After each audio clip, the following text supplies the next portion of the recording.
Hey gang, welcome back to another video. Now for years I've wanted to add sound to some of my moving props, but I never got around to figuring it out because it always seemed more technical than I was comfortable with. But that all changes today, so let's get into it. While working on a different prop, I was recommended this simple motion sensor with a speaker and figured it was a good place to start, since it's small, has internal storage for my sounds, and is battery powered.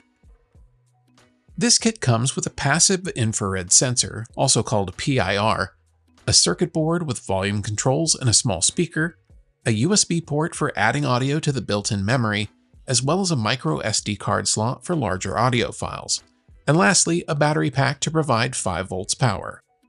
But now it's time to plug everything back in and test it out. I loaded one sound file of dragging concrete to the onboard memory that I'll be using to accentuate my rocking tombstone and gave it a test.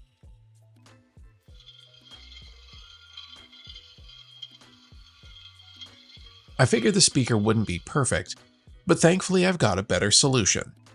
Longtime viewers may recognize this exciter speaker from a previous video.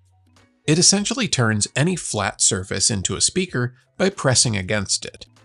So I'll use this to turn the entire tombstone into a speaker to really help sell the effect. But first I'll need to get it wired up. I'll start by clipping off the leads to the speaker since I want to be able to keep the connectors at the opposite end. Then I'll strip the ends of the wires using a lighter. I've found that most wire strippers don't do particularly well with a small gauge wire, so the lighter melts the outer coating and then I can pull off the ends to expose the wire inside. Once I've got both leads stripped, I'll grab wire connectors like these Wago nuts and will insert each lead into its respective terminal, and then I can repeat the steps with the speaker wire already soldered to my exciter speaker.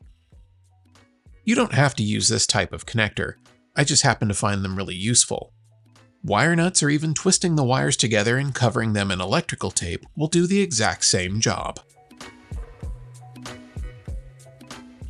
With my speaker wires connected, I can get to plugging everything into the board and give it another test with the new speaker setup.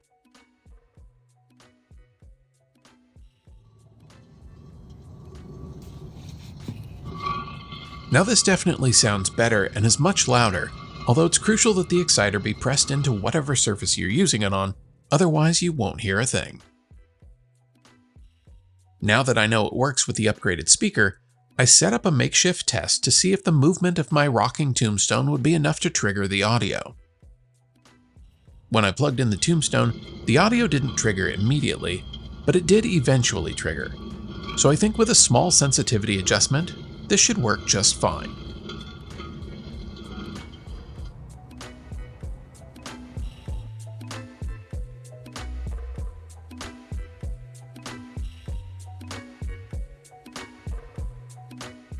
With the test a success, I wanted to figure out an enclosure of some kind.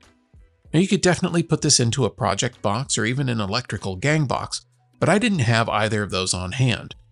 What I did have was my 3D printer, and so I jumped into my modeling software of choice, Autodesk Fusion, and made myself a box.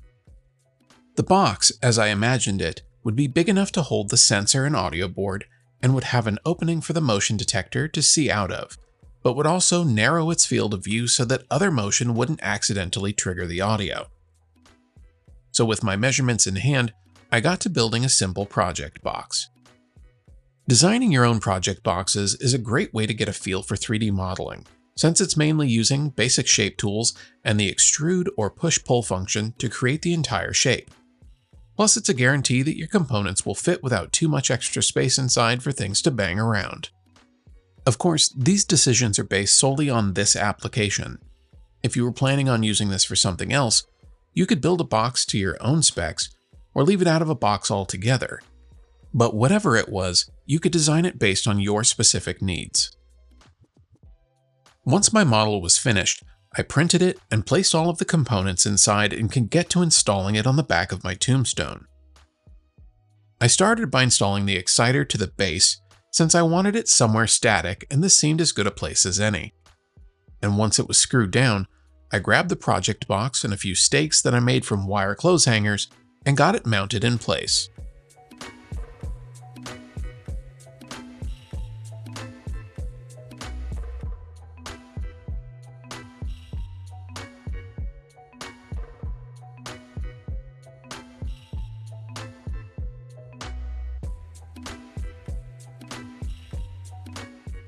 Then I could turn on the battery pack, plug in the motor for my tombstone, and see how it did.